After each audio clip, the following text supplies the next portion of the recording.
Alright,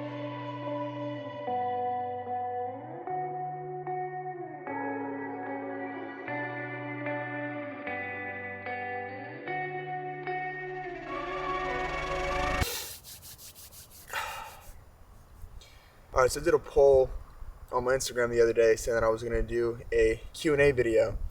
And before I get into that, I just want to let you guys know why I kind of disappeared off the face of the earth again recently on YouTube and off everywhere. And the reason for that pretty much comes down to, I think like 3 or 4 weeks ago, I was diagnosed with COVID.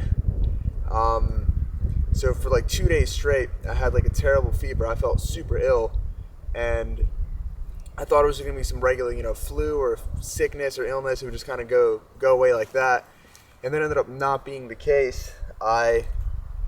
I'm still recovering from it now. I tested negative, but it was a very just awkward virus. Like some days you'll feel better, some days you'll feel worse, and I personally have never had chest pain ever. Now we get pretty substantial chest pain over the past few weeks. Didn't lose my sense of taste, didn't lose my sense of smell. I just felt very, very strange, and I still feel kind of off. And yeah, just anytime I try to train, I just can't focus. My body feels extremely fatigued, and yeah, it overall just sucks. So that's kind of why I haven't been making any content, because I literally haven't trained at all in the past 3 or 4 weeks, and hopefully in the next 1 to 2 weeks I could start, working out again. But we'll see. But just wanted to get that out there. But anyway, on my Instagram, like I said, I had you guys ask some questions, and I saved some, so we're going to scroll through. And we're going to take a look.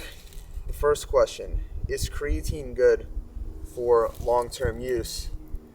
And it's honestly not good for long-term use or really short-term use. It's one of the most dangerous, least effective supplements on the market. So if you could avoid it at all costs, I definitely would, because common side effects include fatality, and some studies have actually shown that creatine can be more dangerous than COVID. Are you back in Jersey or in LA? Right now, I'm clearly back in New Jersey. If you guys were following me over the past few months, I would have a few little occasional pit stops in LA for a few weeks. And yeah, I mean, I've said this like a trillion thousand times here and there that I'm considering moving out there to some degree.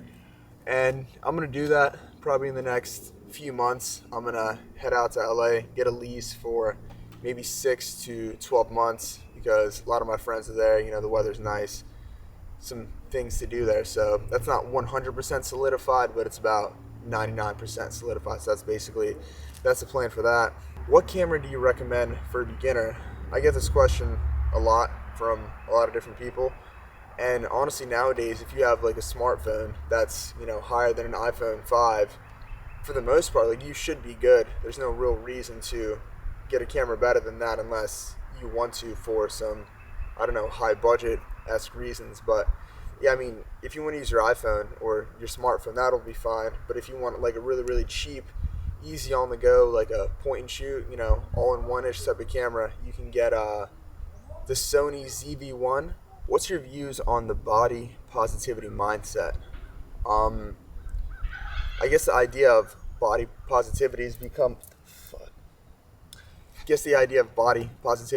a lot more popular as of recently, I guess, over the past few years. And to my understanding of what body positivity is, or at least the way that I choose to see it, is you should not allow how you physically look externally have such a massive impact and correlation with how you feel about yourself.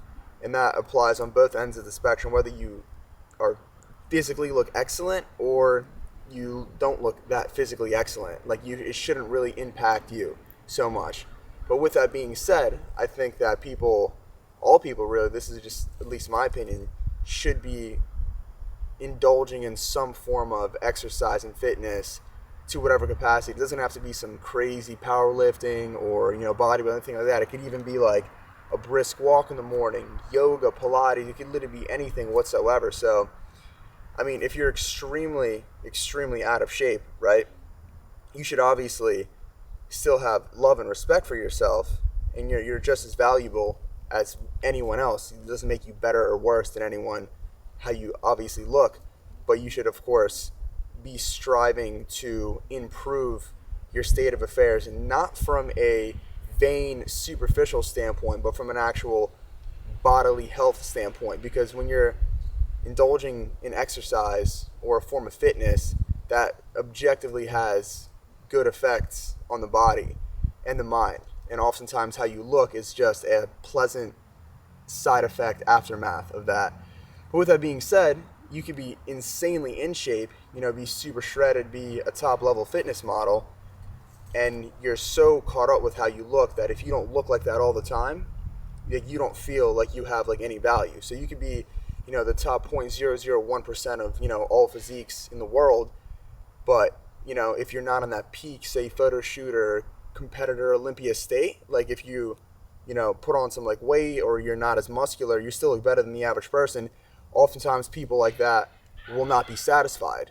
And that's obviously a problem. And the problem lies in allowing how you externally look to have way too much of a correlation with how you feel about yourself. So it really applies on both ends of the spectrum. So I guess the totality of the body positivity viewpoint is, don't obsess over how you look so much. Be happy and content with yourself, but still be striving to improve yourself on a meta holistic standpoint, not a vain superficial standpoint. So I hope that addresses that. If you were to compete in men's physique, what place do you think you would get? I would definitely get first place, for sure. Hey, how do you edit your pictures? I really like the lighting, details of your pictures, any presets. Actually, the new iPhone, the 12 Pro Max, if you update your firmware, you'll get access to a feature called Apple Pro RAW or something like that. So those of you who are in photography, you know that there's like a JPEG, right? Like a compressed image, and then you have like a RAW image. And a RAW image is like oftentimes 4 or 5 times bigger in file size, but it captures all the data that the camera sensor collects. So like a JPEG off the bat looks decent.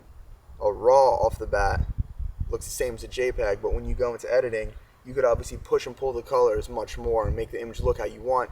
And for the most part, almost exclusively as of late, if you wanted to get access to RAW imagery, you'd have to use, a camera or, just a proper, video camera. You don't really get that on your phone. But as of recently, technology in smartphones has evolved so much that you could actually get RAW capabilities on your phone. So one, if you have an iPhone, the latest iPhone, make sure to update, get that RAW feature. And in terms of how I edit my pictures, I just use Lightroom, either on my computer or on my phone. So yeah, if you can figure out how the tone curves work and, just the curves in general, you could really make your images look however you want, and it's a pretty fun, creative process. Are you still vegan? No, I'm not vegan. I actually mentioned this in a previous video, but from just scanning through a lot of my comments and just talking to a few people, a lot of people still seem to think that I still follow a vegan diet, and I don't. So the whole gist with that is I was vegan. I went cold turkey, full-blown vegan overnight for about a month and some change. Like I went from eating pounds of red meat a day to like full-blown vegan, not a single animal product. And I, as many people, felt really, really good at first. Lots of energy, enthusiasm, yada, yada, all that, like the detoxification. And then towards the end of that month, I just started feeling really, really bad, fatigued, just not feeling the best. And that doesn't mean that I don't think a vegan diet is healthy. That doesn't mean I don't think a vegan diet can't be optimal. What I've chalked it down to for me personally is that I literally went cold turkey overnight extremist, and obviously my body's used to eating a certain type of way for a while. So, my gut bacteria and just my body's just used to certain types of foods, a certain way of living, a certain way of eating, that such an abrupt change overnight is going to be problematic, and it's just not the wise course of action to, indoctrinate yourself into a new diet. So if I was ever to do a vegan diet in the future, or any form of extremist drastic diet, I guess I would slowly transition into it, because then I would avoid all the negative adverse effects. What does your waistline measure? I'm honestly not sure. If I had to say, maybe 30, but the reason I chose this question is I want to bring up the whole greater topic of overall like body measurements, like your bicep measurements, your chest measurements, this is that. I think they're beneficial and useful if you're extremely stringent when it comes to tracking your progress.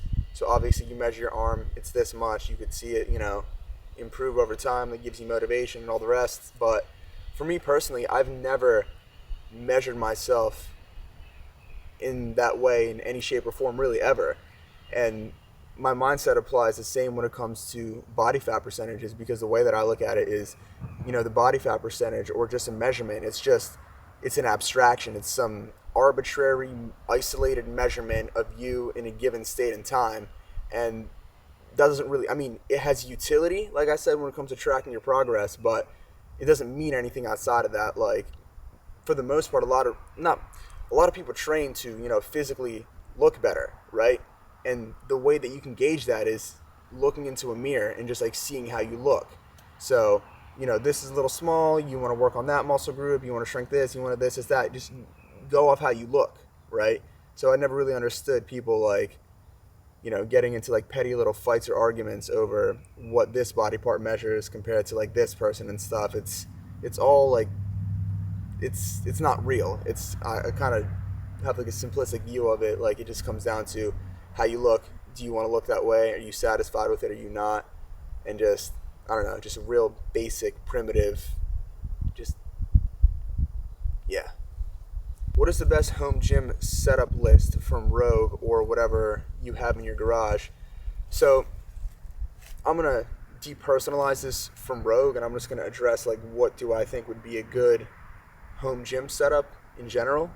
Like in my home gym right now, basically all my equipment is a big juicy power rack, dumbbells from 5 to 125 pounds, a lat pull down, which is a hybrid seated cable machine, and like a chest fly machine, like some real cheap $100-200 machine I got off Amazon, and like a bootleg quad extension hamstring curl hybrid machine that I also got off Amazon for really, really cheap. And it's basically that, aside from like a few miscellaneous ab rollers and things like that. But yeah, when it comes to home gym setup, you really don't need much at all. You'll be fine with, just the bare bone basics. You want a form of a squat rack, right? You can get a squat rack super cheap, few $100s. If you really want to step it up a notch and get the fancy flourishy upgrades, you can get a power rack, which is a little bit more robust, a little larger, a little better. And after that, you just need a barbell and some plates, and like that alone right there covers so much. On a squat rack, you could do pull-ups, because that is, most of them, if not all of them, have pull-up bars. You could do squats because it's a squat rack. You could also bench, but you also need a bench for that, which you can also get super cheap. So you could squat, bench, deadlift, pull-ups, and then if you order from Rogue, I know a lot of Rogue equipment, Rogue racks have, dip attachments to them. So boom, you can cover your dips. And like that alone right there, you get like a weighted belt for like pull-ups and dips. Like you're basically set. You can do curls with a bar. Like you're good. If you have that, like you're absolutely fine. And if you are really clever, you can maybe fathom all that for $1,000, give or take. And yeah, they have adjustable dumbbells. Ones that are like, I don't know, modular, I guess is the word, that it's like one dumbbell, but you insert it in this machine and you could change how much weight is on there. Or you can get like full dumbbells, individual ones like I did.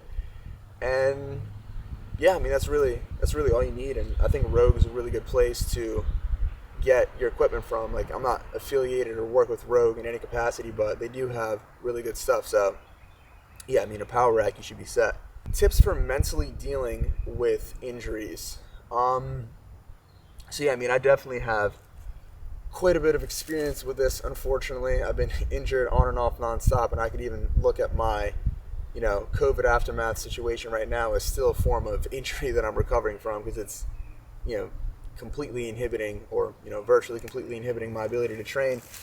But yeah, they definitely suck. You get super unmotivated, super depressed, because when you're training optimally, when you're training hard, that's such a key part of your day that you really look up to, and your day can kind of center around that and just the endorphins and the mental boost and everything you get from it. And then once you're not able to do that, you kind of feel really, really shitty. But I think it's important to stay as optimistic as possible.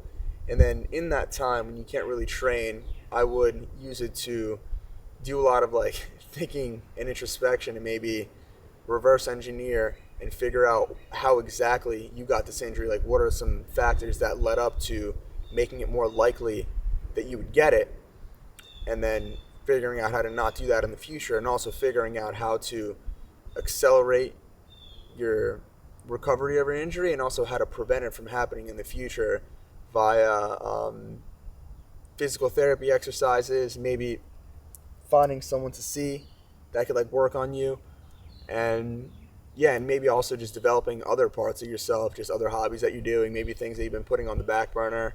Just take advantage of the time off you have. So yeah, that's it for now. I might do a follow-up video, or I might just add more to this later, film in a different setting. But yeah, it just sucks that I can't train right now. It's just super, super annoying, but I promise once I get back in the groove of things, definitely going to be pumping out content. And another thing that I want to mention is my Euphoria Pre-Workout. A lot of people have been messaging me on the fact that it's been out of stock recently, and it is out of stock. There's a few here and there that are found at the warehouse that could be shipped out, but it's basically all things considered like out of stock right now. And we're not restocking up as of now because I'm actually going to be revising the formula, making it a lot better. So you can expect a Euphoria 2.0, I guess, or something along the lines, to be coming very, very soon to stores near you. Just kidding, it's going to be sold online. But yeah, just wanted to give an update when it came to that, because a lot of people were asking me about that. And yeah, that's basically it for this video. I'm going to go home, edit this, and rest, recover, and see you guys in the next one.